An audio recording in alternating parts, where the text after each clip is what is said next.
Hello दोस्तों, एक बार फिर से आप सबका स्वागत है हमारे इस प्यारे से प्लेटफॉर्म पे।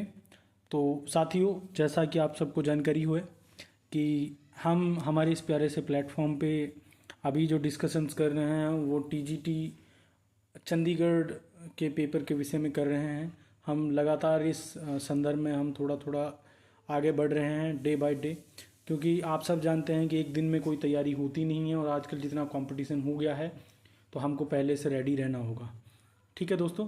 तो दोस्तों, आप सबको पता है कि हमने सबसे पहले जो PYQs थे वो सॉल्व कर लिए। ठीक है, हमने सिलेबस देख लिया। ठीक है, जो भी जितना भी डोमेन में जो भी डोमेन में अवेलेबल है वो हमने प्रीवियस ईयर के पेपर से जो हमारी समझ बनी उसके आधार पे हमने एक पेपर किया। एक हमने अपने साइड से एक पेपर बना के एक 50 क्वेश्चंस का किया था। उसमें से जो भी आप लोगों का स्कोर आ रहा होगा वो देख लीजिएगा एक बारी।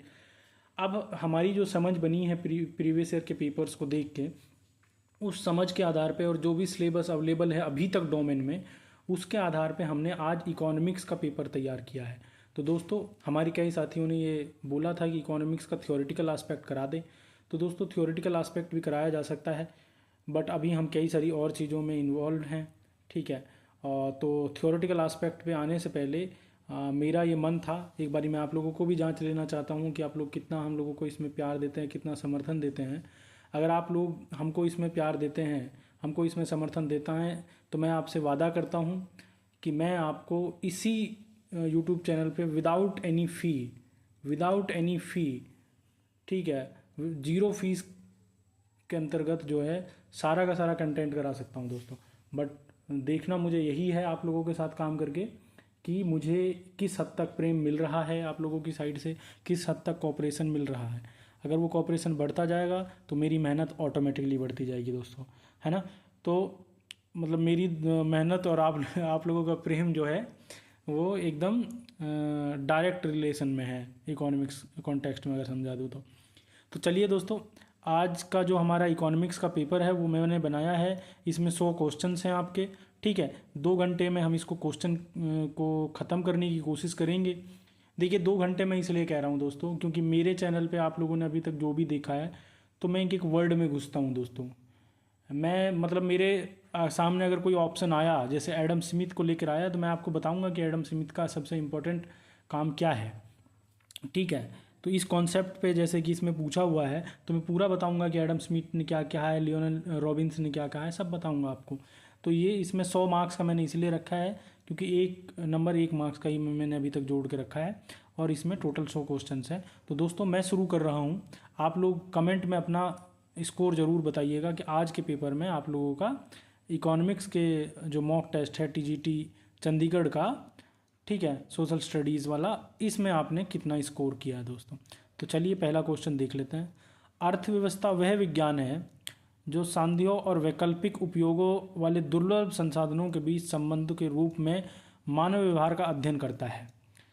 ठीक है, economics who among the following economist defined economics as a science which studies human behaviour as a relationship between ends and scarce means.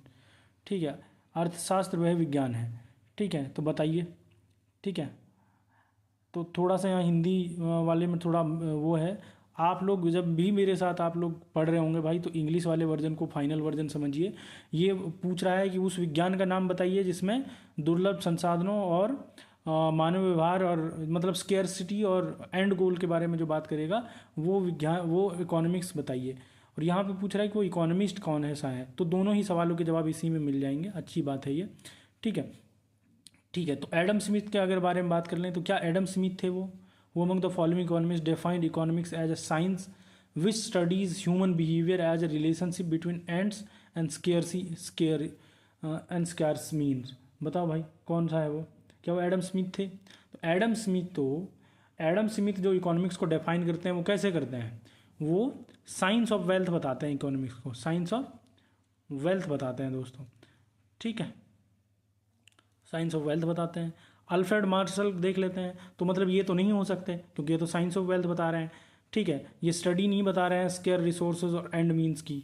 ठीक है, तो नहीं बता रहे हैं ना। अल्फ्रेड मार्शल का देख लेते हैं दोस्तों, तो अल्फ्रेड मार्शल का क्या कहते हैं।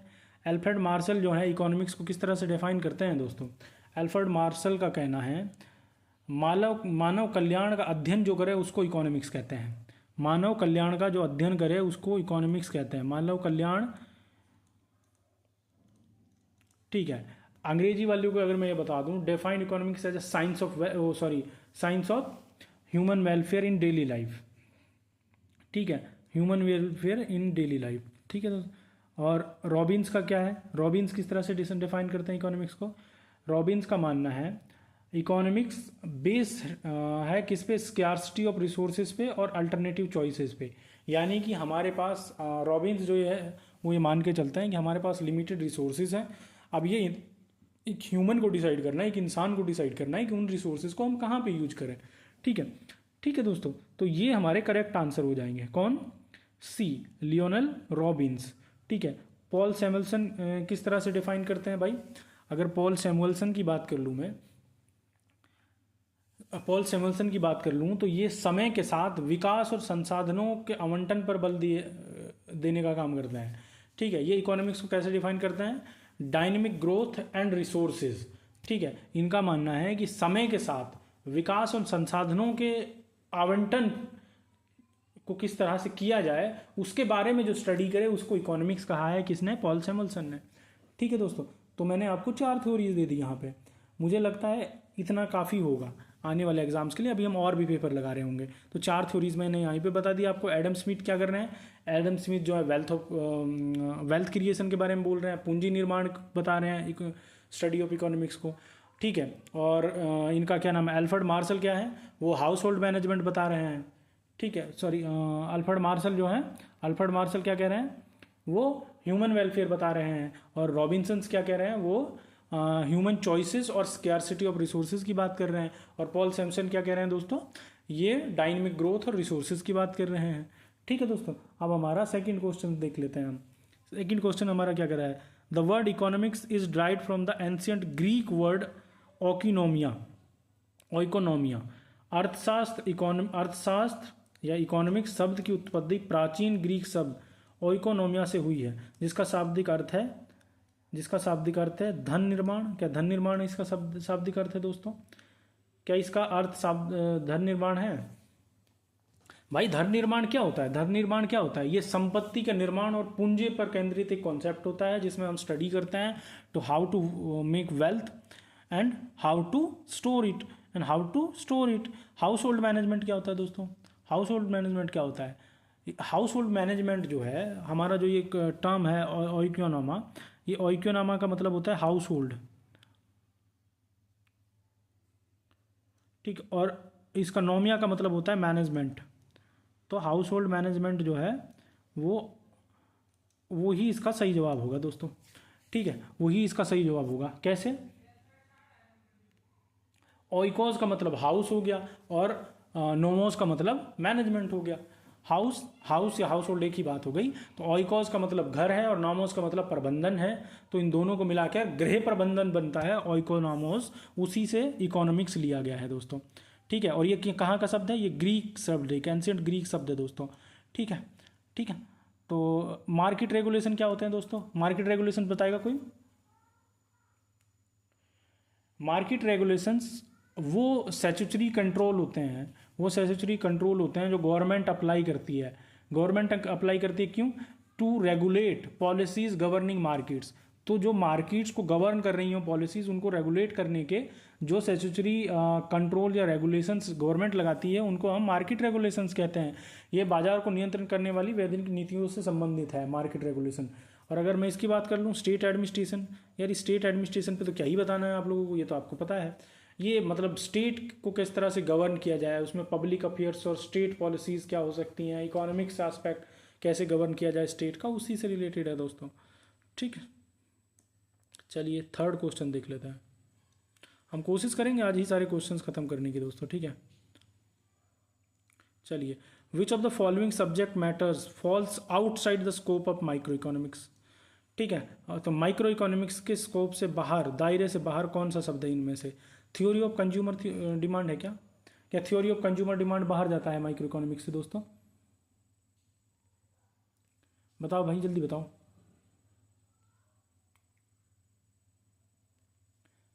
चलिए बात कर लेते हैं। थ्योरी ऑफ कंज्यूमर डिमांड जो है, थ्योरी ऑफ कंज्यूमर डिमांड जो है वो इंडिविजुअल कंज्यूमर की चॉइसेस के बारे में बात करता है।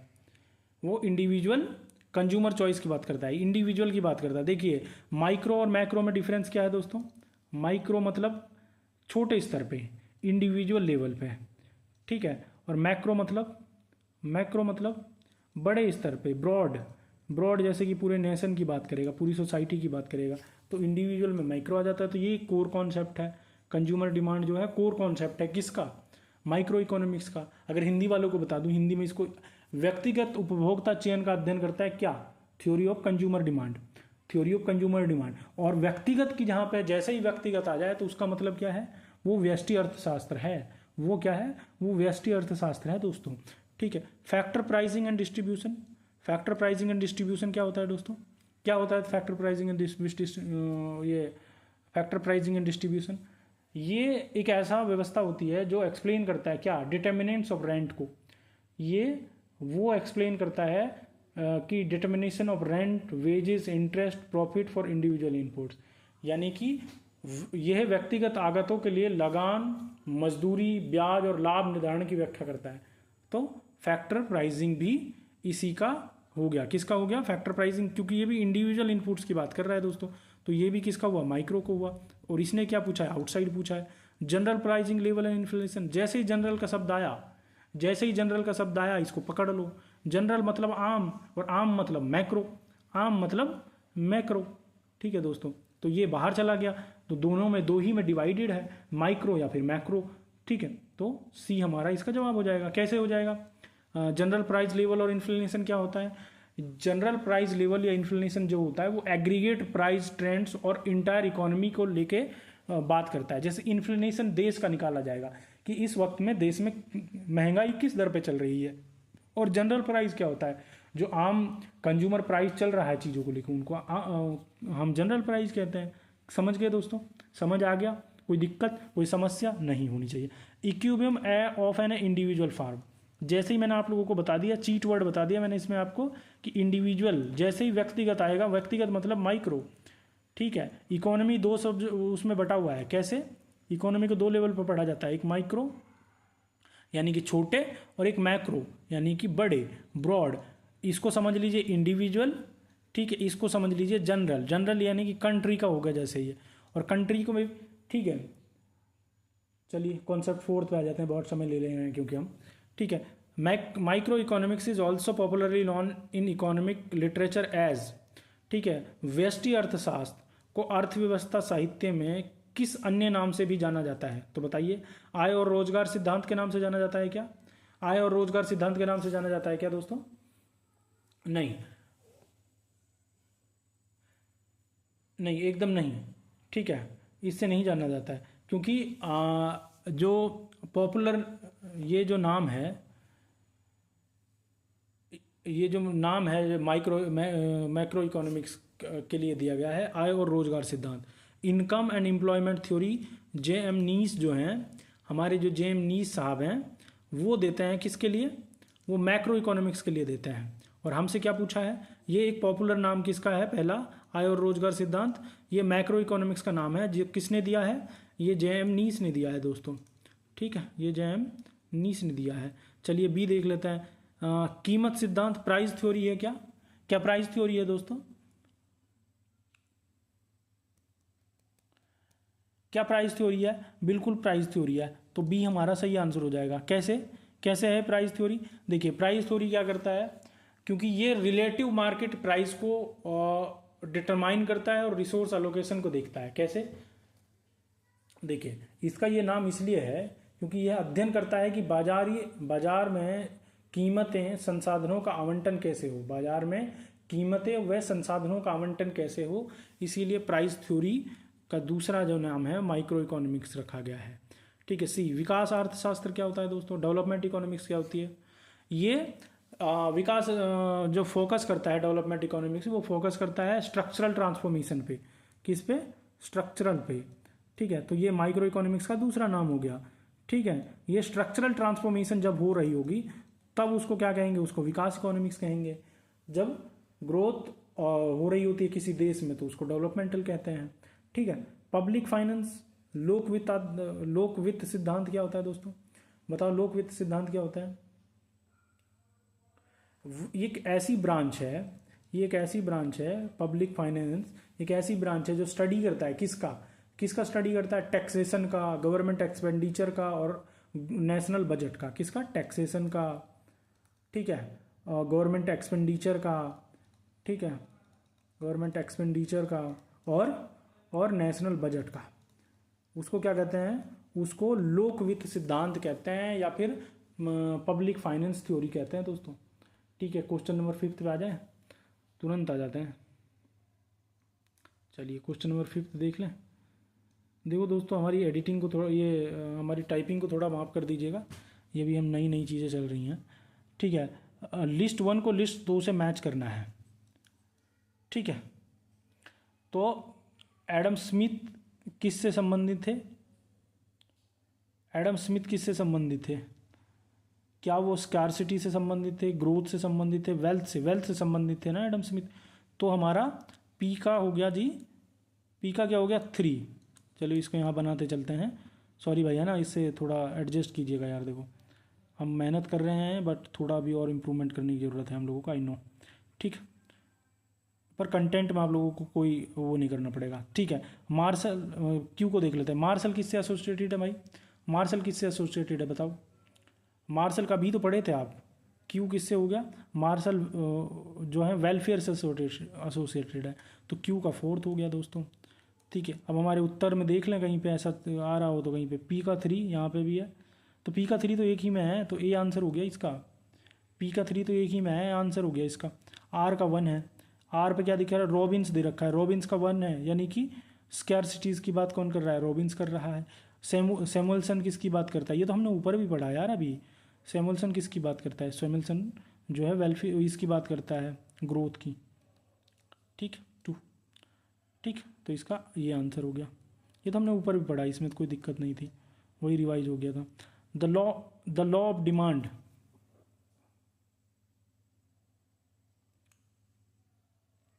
अच्छा वो लिखवा दूँ क्या? ठीक है, लिखवा देते हैं, रुको।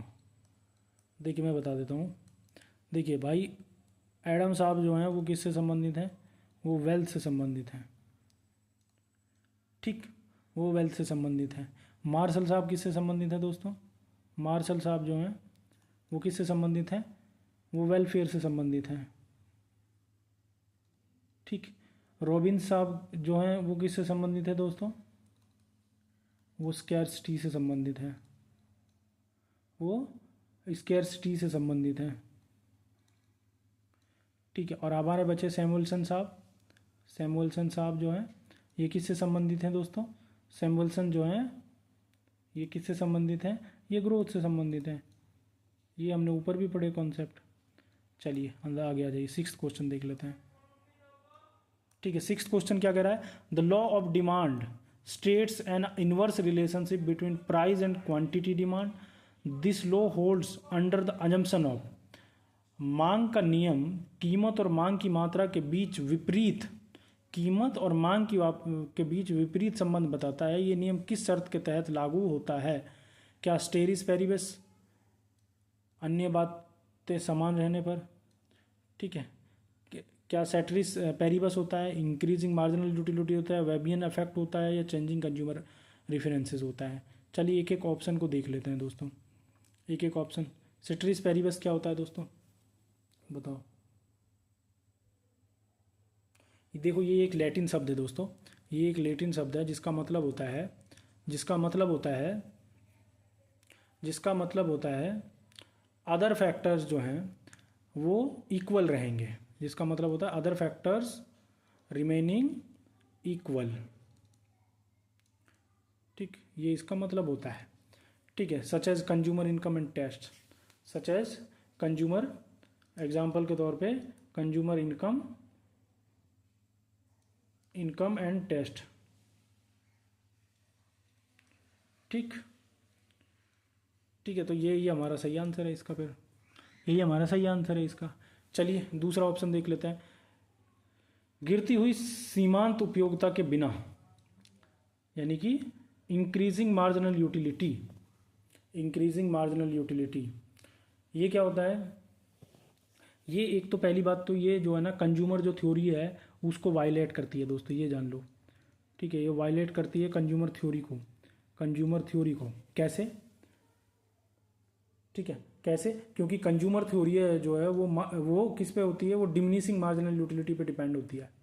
डिमिनिशिंग मार्जिनल यूटिलिटी पे डिपेंड होती है। ठीक है, डिमिनिशिंग मार्जिनल यूटिलिटी पे, ना कि इंक्रीजिंग मार्जिनल यूटिलिटी पे। यहाँ पे जो है इंक्रीजिंग पे नहीं, घटते पे होगा, और यहाँ पे दिखाया हुआ है बढ़ता हुआ। तो ये उपभोक्ता सिद्धांत का उल्लंघन करता है जो घटती सीमांत उपयोगिता पर निर्भर है। ठीक है, तो वॉबियन ये वॉबलैंड इफेक्ट क्या होता है दोस्तों? वॉबलैंड इफेक्ट ओनली। वॉबलैंड इफेक्ट क्या होता है भाई? देखो, ये लग्जीरियस गुड्स पे लगता है। लग्जीरियस गुड्स पे लगता है। इसका क्या मतलब है? जैसे ही चीज़ों की डिमांड बढ़ती है, जैसे कि मैं अभी रिसेंटली एक वो देख रहा था कि किसी एक बैग की कीमत जितनी 50,000 बता दो तो लोग सोचेंगे कि कुछ तो इसमें खास होगा, तभी खरीद रहे हैं। तो लग्जरी गुड्स का वही होता है कि जितनी उनकी डिमांड, जितना उनका प्राइस हाई होता है उतना ही उनका डिमांड बढ़ता है। ठीक है, तो ये मतलब कुछ लॉज जो हैं हमारे जनरल लॉज हैं उनमें एक एक्सेप्शन की तरह है, तो उसको वेबलैंड इफेक्ट कहते हैं। वेबलैंड इफेक्ट किस पे लगता है? लग्जरी गुड पे। वेबलैंड इफेक्ट में क्या हो रहा होता है? जैसे जैसे चीज़ों की कीमत बढ़ती है वैसे वैसे डिमांड बढ़ती है, जबकि हम आमतौर पर देखते हैं कि जैसे ही प्राइस बढ़ता है वैसे डिमांड कम हो जाती है। Changing consumer preferences. Changing consumer preferences क्या होता है भाई? तो भाई जैसे ही देखिए, जैसे ही प्रेफरेंसेस बढ़ती हैं, जैसे ही चेंज में बदलाव आता है, उससे डिमांड कर्व जो है ना वो मूव कर जाता है।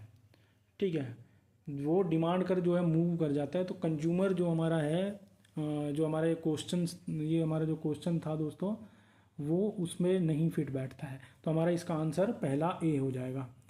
ठीक है, तो होता क्या है कि जैसे ही चेंज होता है टेस्ट में, डिमांड कर्व जो है शिफ्ट करता है, ना कि मूव करता है। ठीक है, तो बदलती रुचियां मांग वर्क में खिसकाव लाती हैं, उसके साथ संचलन नहीं करती हैं। ठीक है, क्वेश्चन 7 देख लेते हैं। क्वेश्चन 7 देख लेते हैं दोस्तों। When the price elasticity of demand for a good is equal to unity, equal to unity, जब किसी वस्तु की मांग की मूल्य लोच इकाई के बराबर होती है तो सीमांत राजस्व होता है। क्या होता है भाई सीमांत राजस्व? क्या क्वेश्चन क्या कह रहा है? कह रहा है when the price elasticity of demand for a good is equal to unit, equal to unit E is equal to D is equal to $1। Marginal revenue is, marginal revenue क्या होगा तब? चलिए देख लेते हैं। क्या वो पॉजिटिव होगा मार्जिनल रेवेन्यू? भाई पॉजिटिव वो तब होता है जब इलास्टिसिटी जो है, when price elasticity of demand is elastic. जब प्राइस इलास्टिसिटी होती है दोस्तों, ठीक है, वो इलास्टिक होगी जब, यानी कि इसका मतलब ई डी इज ग्रेटर देन 1 होगा, तब वो जो है पॉजिटिव होती है। तो तब वो क्या होती है? पॉजिटिव। नेगेटिव कब होती है? ऋणात्मक कब होती है दोस्तों? जब प्राइस इलास्टिसिटी की जो डिमांड होती है वो इनइलास्टिक होती है। इनइलास्टिक का मतलब क्या होगा? ई डी इज लेसर देन 1। ठीक है, और जीरो कब होती है जो दोस्तों? जीरो कब होती है? जीरो कब होती है बताओ?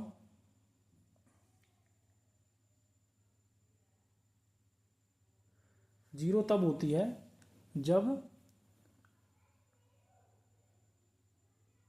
जब एम आर जो है वो इक्वल टू प्राइस हो जाता है। ठीक है, ठीक है, एम आर जो है वो इक्वल टू प्राइस जब हो जाता है तो क्या हो जाता है? ये जीरो हो जाती है, और यही हमारा करेक्ट जवाब है। ये पूछ रहा है when the elasticity of demand for a good is equal to unit, marginal revenue is, marginal revenue क्या होगा? तब जीरो होगा।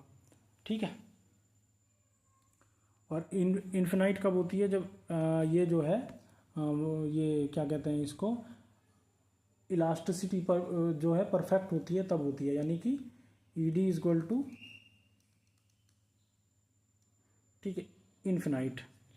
चलिए चलिए क्वेश्चन 8 देख लेते हैं। An isocost line in production theory represents, उत्पादन सिद्धांत में आइसो कोस्ट रेखा दर्शाती है। क्या दर्शाती है बताओ? क्या दर्शाती है दोस्तों बताओ?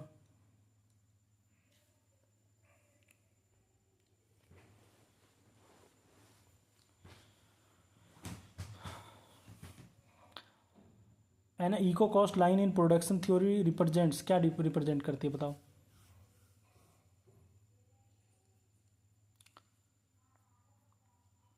देखो ये रिप्रेजेंट करती है combination of two inputs cost line the same outlay, यानी कि बी हमारा इसका सही आंसर है।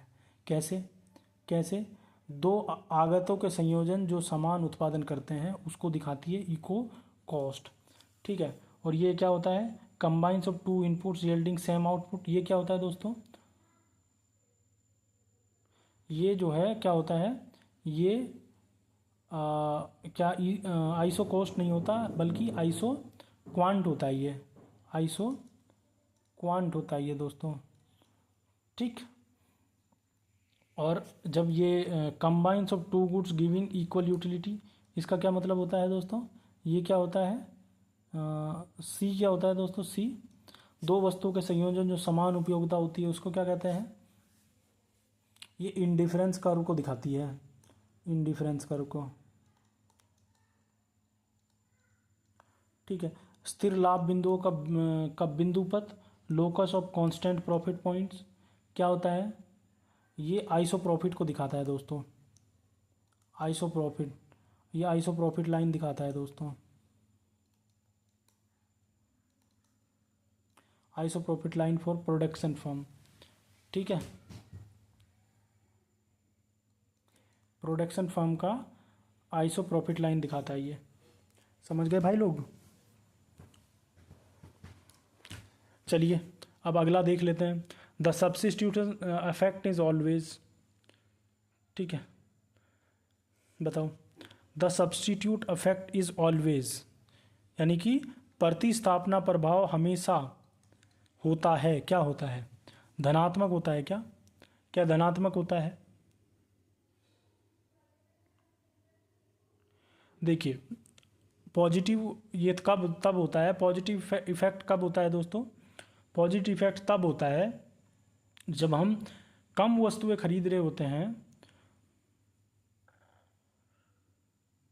जबकि उसका जो रिलेटिव प्राइस है वो कम हो रहा होता है, इसके बावजूद हम कम वस्तुएं खरीद रहे होते हैं, ये नहीं होगा। धनात्मक प्रभाव का अर्थ है सापेक्ष की कीमत घटने पर कम वस्तुएं खरीदना।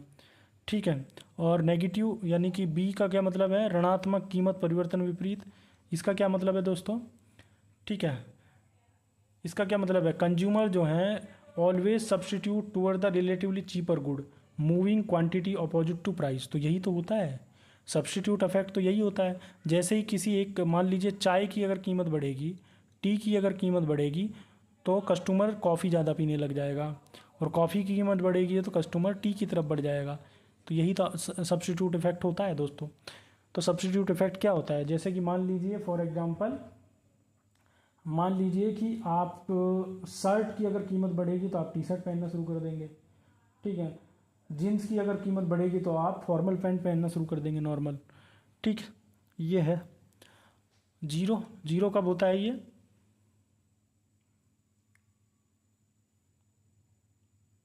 जीरो तब होता है जब किसी भी सब्स्टिट्यूट से कॉम्प्लीमेंट नहीं हो पाती हैं, यानी कि जो गुड्स की जो खरीदने या बेचने की जो खरीदने या खरीद में घटने या बढ़ने की जो प्रवृत्ति है वो रिजिड हो जाती है, जीरो हो जाती है, तभी वो जीरो होता है। और क्या है, इनडिटर्मिनेट क्या होता है दोस्तों,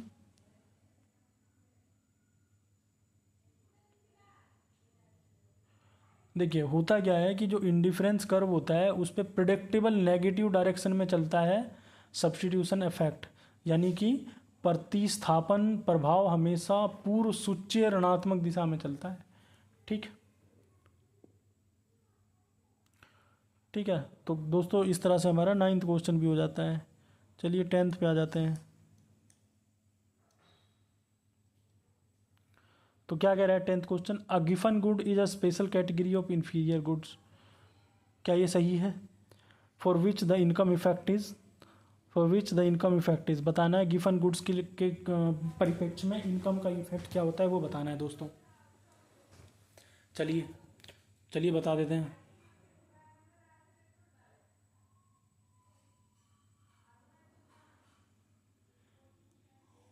चलिए देख लेते हैं। पहला, positive and weaker then substitute effects. क्या ये सही है? क्या पॉजिटिव होता है और कम होता है किससे? सब्स्टिट्यूट इफेक्ट से। बताइए दोस्तों। धनात्मक और प्रतिस्थापन प्रभाव से कमजोर।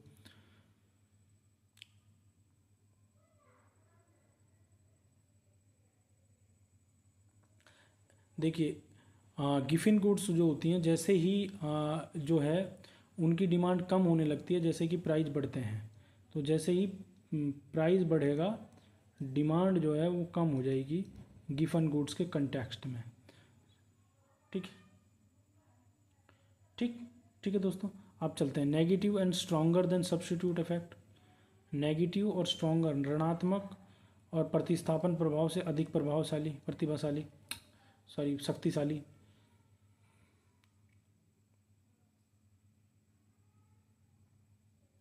तो ये जो है हमारा क्या होता है, जो सब्स्टिट्यूट इफेक्ट होता है उसको ओवरराइड कर देता है। कैसे कैसे करता है? कैसे करता है बता दूं?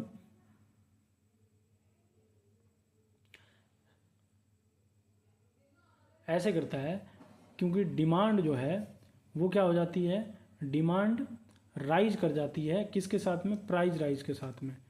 ठीक है। तो पॉजिटिव जो negative and stronger than substitute effect. ठीक है। तो बी इसका सही जवाब हो जाएगा दोस्तों, बी इसका सही जवाब हो जाएगा। ठीक है। हमारा क्वेश्चन क्या था? If a given good is a special category of inferior good for which income effect is negative. Income effect जो है नेगेटिव होता है and stronger than substitute effect, और सब्स्टिट्यूट इफेक्ट से जो है स्ट्रॉन्गर होता है।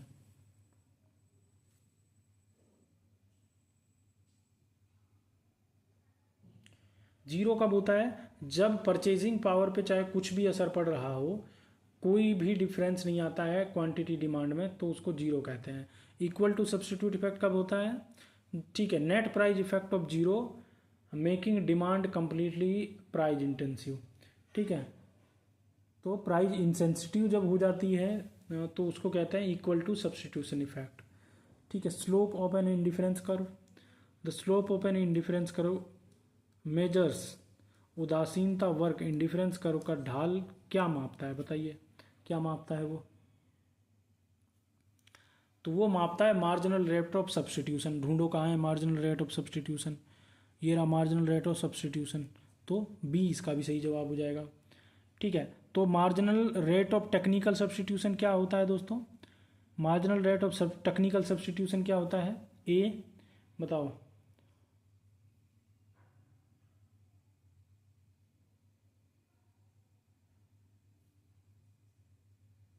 ये एक वो दर होती है जिसपे उपभोक्ता होता है जो कुल उपयोगिता बनाए रखते हुए वस्तु Y का वस्तु X से विनिमय करता है। ठीक है। तो ये एक ऐसा रेट होता है जिसके ऊपर कंज्यूमर जो है एक्सचेंज करता है गुड Y को गुड X के साथ, और ताकि टोटल यूटिलिटी वो बनी रहे। ठीक है। और मार्जिनल प्रोडक्ट ऑफ लेबर क्या होता है दोस्तों? मार्जिनल प्रोडक्ट ऑफ लेबर क्या होता है? ठीक है। और मैंने आप लोगों को एमआरएस भी नहीं बताया ना, तो एमआरएस क्या होता है दोस्तों? Marginal rate of substitution. ये क्या होता है? ये एक ऐसा रेट होता है जिसपे कंज्यूमर जो है गुड्स को एक्सचेंज कर लेता है। ठीक है। मार्जिनल प्रोडक्ट ऑफ लेबर क्या होता है? ये श्रम की एक अतिरिक्त इकाई को नियोजित करके उस पे जो उत्पाद प्राप्त होता है उसको मापता है। ये एक आउटपुट गेन्ड है। आउटपुट कहाँ से मिला? ये output employing one additional unit of labour. जो one additional unit of labour को हायर करने से जो आउटपुट में बढ़ोतरी हुई उसको मापता है, उसको कहते हैं marginal product of labour. Price ratio of two goods क्या होता है दोस्तों? ठीक है।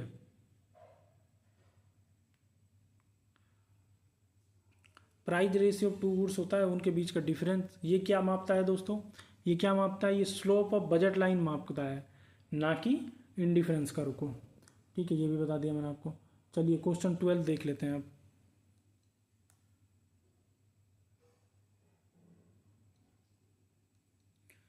Under perfect competition a firm is in short run equilibrium when, यानी कि पूर्ण प्रतियोगिता के तहत एक फर्म अल्पकाल में संतुलन में होती है जब कब होती है बताओ, कब होती है? जब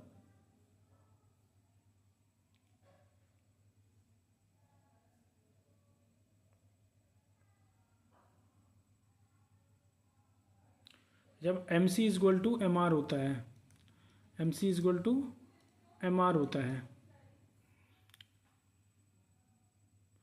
जब M C is equal to M R होता है तब होती है। यानी कि जब ये एक लाभ अधिकतमकरण के लिए आवश्यक प्रथम क्रम, एक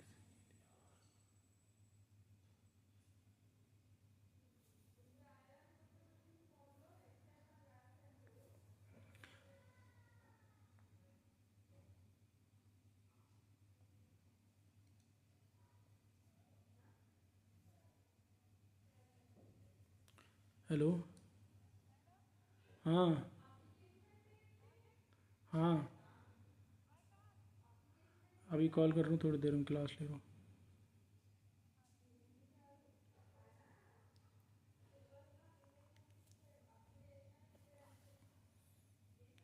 ठीक है, तो दोस्तों इस तरह से हम क्वेश्चन 13 पे आ जाते हैं।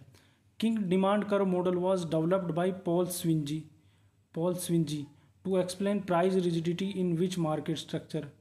तो पॉल स्विजी द्वारा विकसित मुड़ी हुई मांग वर्ग किंग डिमांड कर्व मॉडल किस बाजार संरचना में कीमत की कठोरता को समझाता है? बताओ भाई, क्या वो परफेक्ट कंपटीशन बताता है, मोनोपोली में बताता है, मोनोपोलिस्टिक कंपटीशन बताता है, या इसमें बताता है, ओलिगोपोली में? बताओ दोस्तों। जो किंग डिमांड कर्व है पॉल स्विजी का, वो प्राइस रिजिडिटी को किस में बताता है, किस तरह की मार्केट में बताता है दोस्तों? जल्दी बताओ इसका।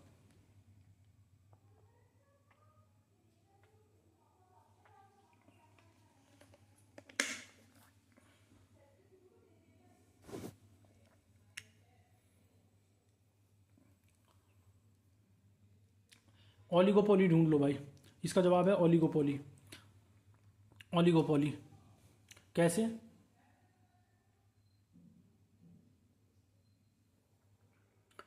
देखो, ओलिगोपोली में क्या होता है कि किन्हीं 4-5 कंपनियों की जो है मार्केट पे अधिकार होता है। तो ये जो है ज़्यादातर क्या होता है, इस थ्योरी में भी क्या ज्यूम करता है वो, ये इस तरह के राइवल्स होते हैं जो प्राइस कट्स में के आधार पे कुछ नहीं करते हैं। जो प्राइस कट्स होता है उसके आधार पे तो ये हो हल्ला कर देते हैं, बट प्राइस हाइक जब हो रहा होता है तो उस पर इन लोगों की सहमति होती है। यानी कि चीज़ों की कीमत बढ़ती रहे तो इन लोगों को अच्छा रहता है, तो ये लोग वही चाहते हैं। तो इसीलिए इसमें जो कर्व बनता है उसमें किंग आ जाता है। और ये किंग जो है इसलिए आता है क्योंकि ये जो कर्व बन रहा होता है किसके आधार पर बन रहा होता है, करंट प्राइस के आधार पर बन रहा होता है। तो इसको ओलिगोपोली मार्केट कहते हैं। ठीक है, और मोनोपोलिस्टिक मार्केट क्या होती है दोस्तों? मोनोपोलिस्टिक मार्केट्स में प्रोडक्ट जो है, प्रोडक्ट डिफरेंशिएशन होता है without strategic mutual interdependency among firms. जैसे कि इसमें फार्मों के बीच रणनीतिक परस्पर निर्भरता के बिना उत्पाद विभेदन होता है। ठीक है, यानी कि उनमें कंपटीशन होता है। मोनोपोली में क्या होता है? मोनोपोली में किसी एक कंपनी की वो होती है, single firm control the market. ठीक है, single firm control the market without interdependency. ठीक है, और परफेक्ट कंपटीशन में तो आप लोगों को पता ही है कि प्राइस जो है डिमांड पे डिपेंड करता है। ठीक, चलिए 14th, cross elasticity of demand between two perfect substitution is. दो पूर्ण स्थापन परफेक्ट सब्सटीट्यूशन वस्तुओं के बीच मांग की आड़ी लोच क्रॉस इलास्टिसिटी होती है। क्या होती है क्रॉस इलास्टिसिटी?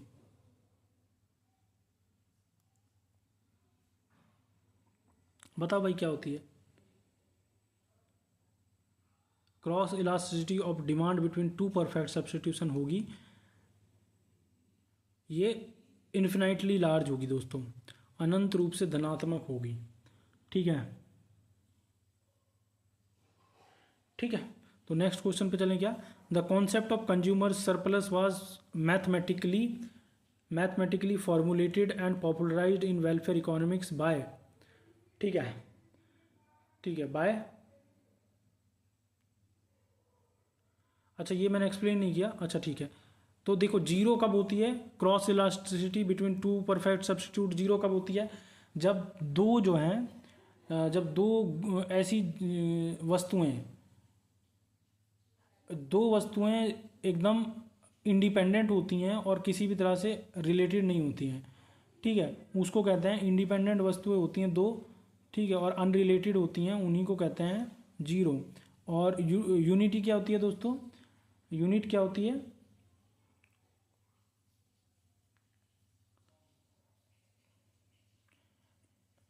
यूनिट एक यूनिट जो चीज़ की बात करें उसको यूनिट कहते हैं दोस्तों, ठीक है, और इकाई कहते हैं इसको, यूनिट कहते हैं इसको।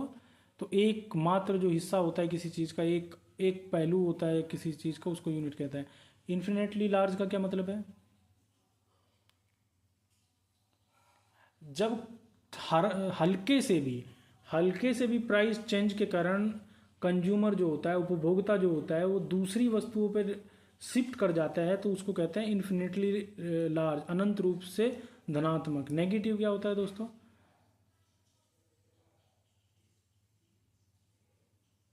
जब देखो, जब हम कॉम्प्लीमेंट्री गुड्स, ऐसी चीज़ें फॉर एग्जांपल जो चीज़ें एक दूसरे पर निर्भर करती हैं, ठीक है, उनको किसी फिक्स्ड प्राइस पे कॉम्प्लीमेंट्री गुड्स को कंज्यूम कर रहे होते हैं, ठीक है, इन फिक्स्ड और फ्लेक्सिबल रेशियोज, उसी को हम नेगेटिव कहते हैं, यानी कि नकारात्मक कहते हैं, ठीक है। एडम स्मिथ ने किया था क्या? अब हम आ जाते हैं question 15। The concept of consumer surplus was mathematically formulated and popularised in welfare economics by, किसके द्वारा बताओ? Consumer surplus was mathematically formulated, बताओ कंज्यूमर सरप्लस जो है मैथमेटिकली किसके द्वारा फॉर्मुलेट किया गया है? बताओ भाई, एडम स्मिथ थे क्या? तो एडम स्मिथ जो है वो बात करते हैं value in use and value in exchange, और मैथमेटिकल सरप्लस का वो नहीं देते हैं ये, ठीक है। द कॉन्सेप्ट कंज्यूमर सरप्लस की अगर बात करते हैं तो value and use and value of exchange की बात करते हैं, तो एडम स्मिथ तो नहीं है। अल्फ्रेड मार्शल की बात कर लें। अल्फ्रेड मार्शल जो हैं यही डिफाइन करते हैं कि विलिंगनेस टू पे माइनस एक्चुअल एक्सपेंडिचर, ठीक है, willingness to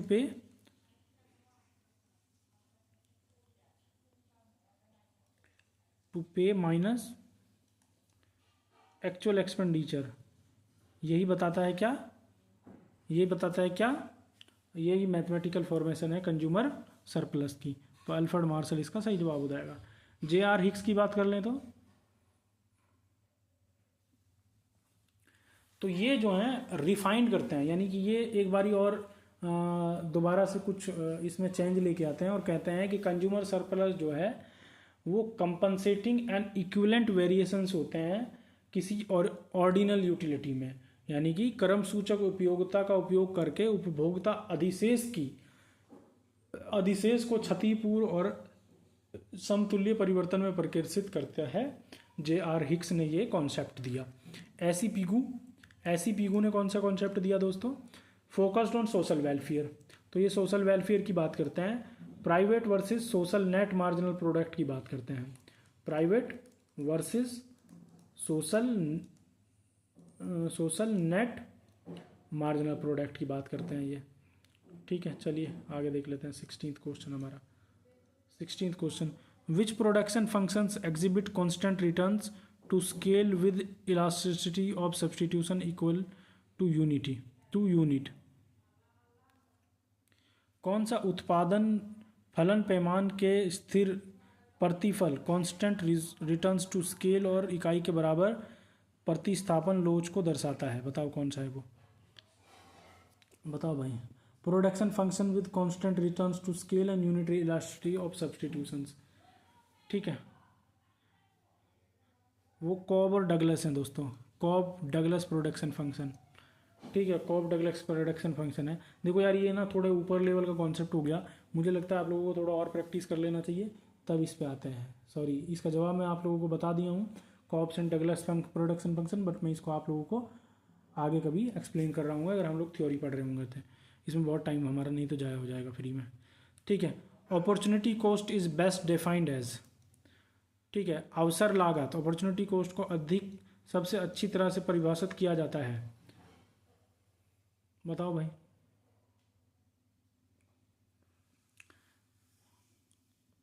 value of the next best alternative foregone, ठीक, ऐसे ही किया जाता है फॉरगॉन।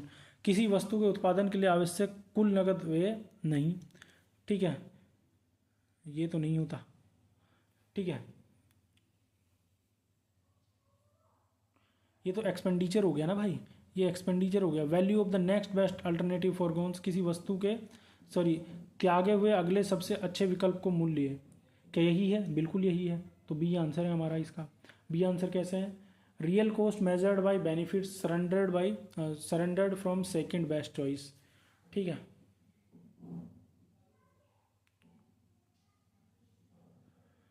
ठीक है, accounting cost minus overhead expenses क्या होते हैं? ये एक तरह की प्राइम कॉस्ट होती है।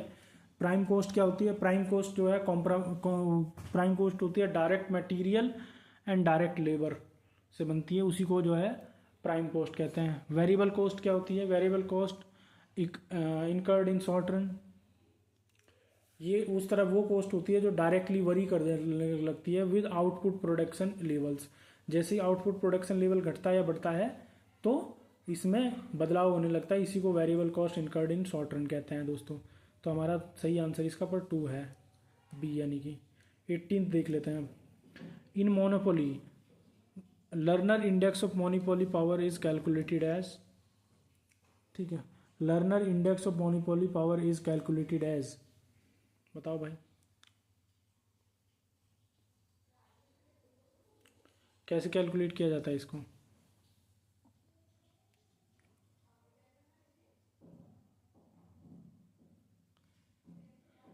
यार इसमें मतलब कुछ ज़्यादा ही इशूज़ आ गए हैं, इसको छोड़िए आप लोग, है ना। इस क्वेश्चन को मैं ठीक कर लाऊंगा, इसको मैं अगले पेपर में दे दूंगा।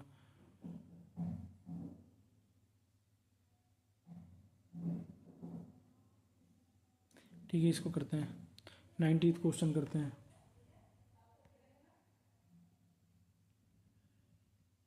ये क्या कह रहा है? ये क्या पूछ रहा है 90th question? When average cost AC is falling with an increase in output marginal cost MC is, यानी कि when average cost AC is falling marginal cost का क्या हो रहा होगा? ठीक है, falling with an increase in output, ठीक है, तो क्या वो अबव एवरेज कॉस्ट होगी? अबव एवरेज कॉस्ट क्या होती है? अबव एवरेज कॉस्ट वो कॉस्ट होती है जैसे ही हम कोई एडिशनल यूनिट जोड़ते हैं प्रोडक्शन बढ़ाने के लिए, तो कॉस्ट जो बढ़ती है उसी को अबव एवरेज कॉस्ट कहते हैं, ठीक है। और इक्वल टू ये क्या है? इक्वल टू एवरेज कॉस्ट क्या होती है? ये M C is equal to M C होते हैं भाई। अब ये कब होती है? जब minimum turning point of AC curve, जब यानी कि जब बहुत ज़्यादा परिवर्तन ना हो रहा हो मार्जिनल या एवरेज कॉस्ट में परिवर्तन होने से। और बिलो एवरेज क्या होती है दोस्तों? बिलो एवरेज कॉस्ट क्या होती है दोस्तों?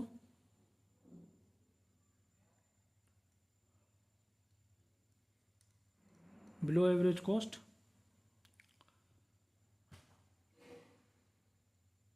अरे भाई जब मार्जिनल कॉस्ट घटती है, जब मार्जिनल कॉस्ट कम होती है तो वो किसको? एग्रीगेट एवरेज कॉस्ट को भी कम कर देती है, ठीक है, वो एग्रीगेट कॉस्ट को भी सही कर देती है। और यही हमारा इसका सही जवाब है दोस्तों, सी, सी है।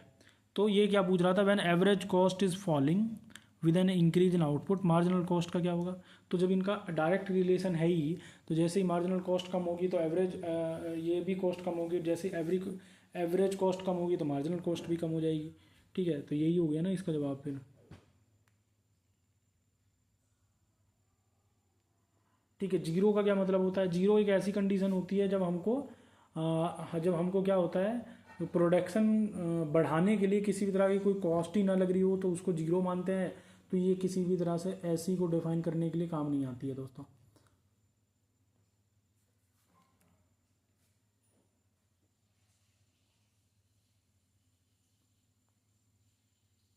हाँ यार सॉरी, काम नहीं आती है मतलब डिक्लाइन होने में काम नहीं आती है, मेरा मतलब ये था,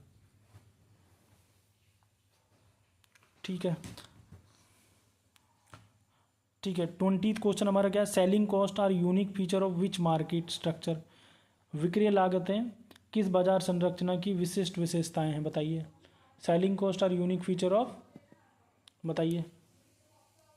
कितना टाइम हो गया, ठीक है, बताइए।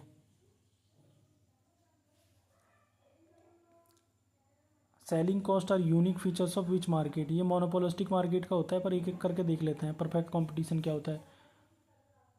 परफेक्ट कंपटीशन में जब हम ये मान के चल रहे हैं कि प्रोडक्ट आइडेंटिकल होंगे, एडवर्टाइजिंग क्रिएट की जाएगी, तो उसमें क्या होता है कि सारी ही जो वस्तुएं होती हैं उनमें वो सब ही कर रहे होते हैं क्योंकि आइडेंटिकल होते हैं, तो उससे एक मिनट, तो एडवर्टाइजिंग जो होती है उससे कोई खास इफेक्ट नहीं होता है, तो परफेक्ट कंपटीशन कहता है। मैंने आप लोगों को बताया था कि प्राइस एंड डिमांड पर डिपेंड करता है परफेक्ट कंपटीशन में। इसका मोनोपोलिस्टिक कंपटीशन है, क्यों है, जब हैवी एडवर्टाइजिंग की जाती हैं फर्म्स के द्वारा to create brand preference for differentiated goods, ठीक है, उसी को कहते हैं selling cost are unique features of which market. उसी में सेलिंग कॉस्ट जो है एक यूनिक फीचर बन जाता है इसका। 21 देख लेते हैं।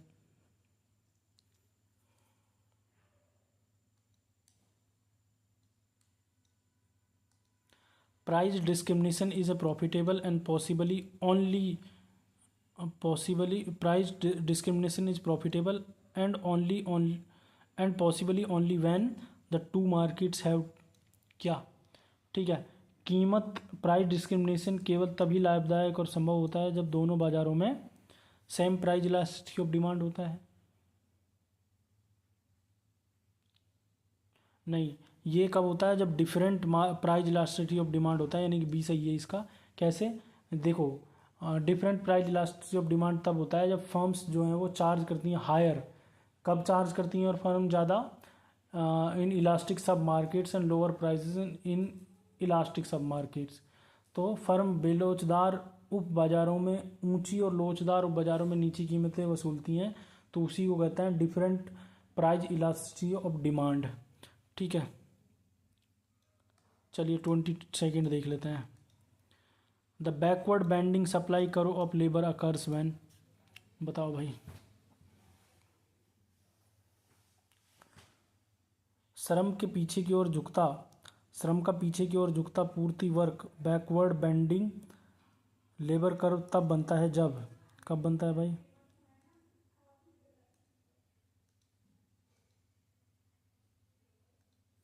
कब बनता है, इनकम इफेक्ट, अरे एक मिनट भाई, इनकम इफेक्ट आउटवेट सब्स्टिट्यूशन इफेक्ट, क्या ये तभी होता है क्या, नहीं, ये कब होता है दोस्तों,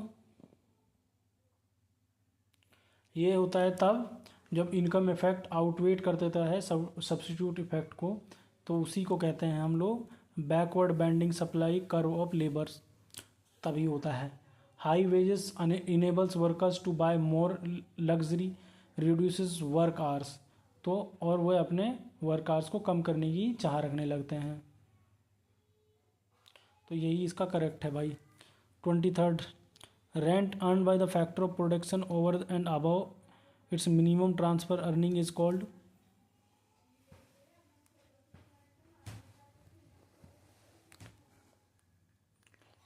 अच्छा इसका नहीं एक्सप्लेन किया हूँ, ठीक है।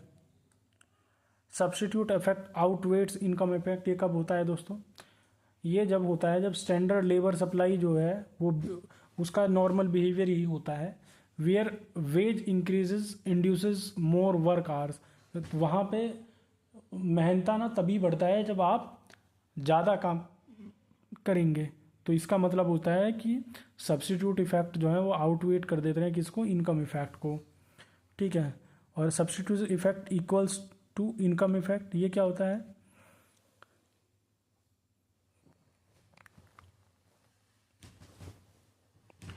ठीक है। Substitute effect equals to income effect होता है जब हमारे वर्क आवर पे कोई असर नहीं पड़ रहा होता है, ये जो है वर्टिकल लेबर सप्लाई कर क्रिएट कर देता है। कैसे कि मतलब सब्स्टिट्यूट इफेक्ट काम कर ही रहा है, क्योंकि जितनी इनकम है उसी हिसाब से हम सब्स्टिट्यूट खरीद रहे होंगे, फिर इसमें कोई परिवर्तन नहीं है। या वेज रेट बिकम जीरो, जब वेज रेट जीरो बन जाता है तो जीरो लेबर सप्लाई ऑफ़र की जाती है। तो जब मज़दूरों की जो श्रम होगा वो शून्य हो जाएगा, तो मज़दूरी कौन करना चाहेगा फिर? सिंपल है भाई। ठीक है,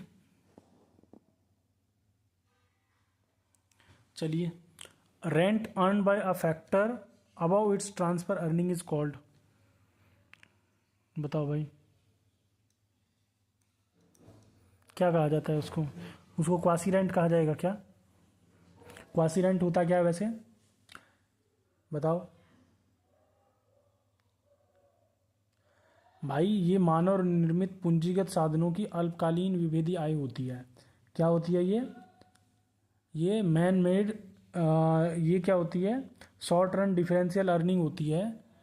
किसके द्वारा? Of man made capital equipment. ठीक है। इकोनॉमिक रेंट होता है क्या वो? बिल्कुल इकोनॉमिक रेंट होता है। कैसे होता है? कैसे होता है भाई? इकोनॉमिक रेंट क्या होता है? सरप्लस पेमेंट होता है। सरप्लस पेमेंट क्या होता है? जब जो फैक्टर है वो नॉर्मली जो है ना वाई अमाउंट जब कर रहा होता है अर्न, तो वाई अमाउंट की जगह पे वो वाई प्लस एक्स करने लग जाए, तो एक्स अमाउंट जो है उसमें क्या हो गया? सरप्लस हो गया। ये ट्रांसफ़र अर्निंग हो गई। ठीक है, ये ट्रांसफ़र अर्निंग हो गई। Surplus payment to a factor exceeding its opportunity cost. तो अपॉर्चुनिटी कॉस्ट जितनी उसकी नॉर्मल होनी चाहिए उससे ज़्यादा जब एक्सीड कर जाता है तो उसको ट्रांसफ़र अर्निंग कहते हैं, और ट्रांसफ़र अर्निंग को ही इकोनॉमिक रेंट कहते हैं दोस्तों। ग्रॉस प्रॉफिट क्या होता है दोस्तों? ग्रॉस प्रॉफिट क्या होते हैं भाई? ये टोटल इकोनॉमिक अर्निंग्स जो होती हैं, टोटल इकोनॉमिक्स अर्निंग्स होती हैं by an entrepreneur before deducting for depreciation and interest. तो इसमें से माइनस कर लो डिप्रीसिएशन को और डिप्रीसिएशन प्लस इंटरेस्ट को। ठीक है। और डिफरेंशियल कॉस्ट क्या होती है दोस्तों? भाई ये चेंज है। ये किस में चेंज है? Change in what? Change in total cost, change in total cost resulting from producing extra output units. जब भी हम कोई एक एक्स्ट्रा आउटपुट यूनिट प्रोड्यूस कर रहे हैं तो जो बदलाव हो रहा है किस में? आय में, उसी को हम क्या कहते हैं? डिफरेंशियल कॉस्ट कहते हैं।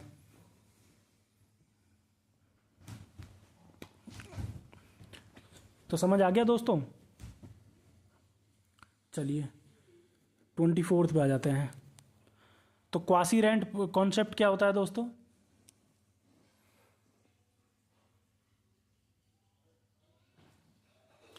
जो क्वासी रेंट का जो कॉन्सेप्ट दिया अल्फ्रेड मार्शल ने, to denote short run surplus earn by. ठीक है, तो क्या कह रहा है ये? अल्फ्रेड मार्शल द्वारा प्रतिपादित आभास लगान यानी कि क्वासी रेंट की अवधारणा किसका अल्पकालीन अधिशेष है? तो इसका जवाब तो मिल गया, अल्पकालीन अधिशेष को क्वासी रेंट कहते हैं। तो ये किसका है? क्या ये लैंड ओनली का है? क्या ये लैंड ओनली का है? क्या ये main made capital equipment appliances का है? बी आंसर है, मैं आप लोगों को पहले बता चुका हूँ ये। तो जो लैंड अर्न करती है वो परमानेंट इकोनॉमिक रेंट होता है। ठीक है, जो कि naturally fix supply in all time horizons होता है दोस्तों। तो सभी समय सीमाओं में प्राकृतिक रूप में स्थिर आपूर्ति के कारण भूमि स्थायी आर्थिक लगान कमाती है। ठीक है। और man made capital equip and appliances क्या होते हैं दोस्तों? ये capital equipment is fixed short run earning. ठीक है, तो earning surplus that vanishes long run as a supply adjust. तो ये शॉर्ट रन में कमाए जाते हैं, लॉन्ग रन में वैनिस हो जाते हैं। ठीक है। इंटरप्रेन्योरल रिस्क टेकिंग ये क्या होती है? उद्यमी के जोखिम उठाने को क्या कहते हैं? तो ये नेट उसमें आएगा, नेट इकोनॉमिक रिवॉर्ड में आएगा दोस्तों ये, ना कि क्वासी रेंट में। प्योर मनी कैपिटल क्या होता है दोस्तों? Pure money capital,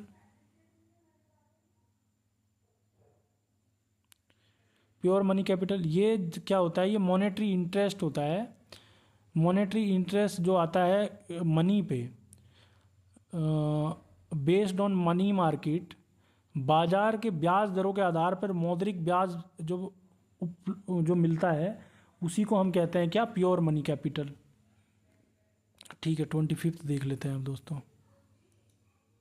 N envelope curve refers to the लिफाफा वर्क। लिफाफा कर्व किसे कहा जाता है बताइए?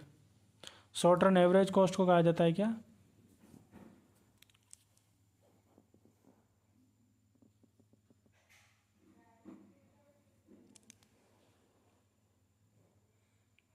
शॉर्ट रन एवरेज कॉस्ट क्या होती है दोस्तों? ये शॉर्ट रन एवरेज कॉस्ट किसके लिए होती है?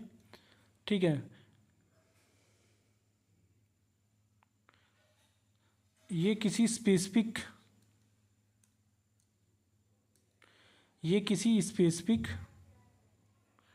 स्पेसिफिक प्लांट वगैरह के लिए, प्लांट साइज वगैरह को दर्शाने के लिए होती है शॉर्ट रन एवरेज कॉस्ट। ठीक है, लॉन्ग रन एवरेज कॉस्ट क्या होती है दोस्तों?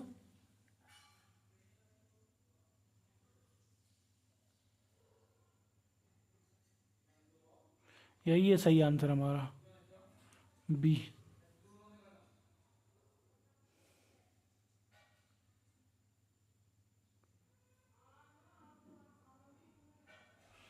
ठीक है, तो अब हमारा मैक्रो इकोनॉमिक्स शुरू होता है यहाँ से। Macro economics, money and banking. ये कंटिन्यू करें या इतना क्लास काफ़ी होगा?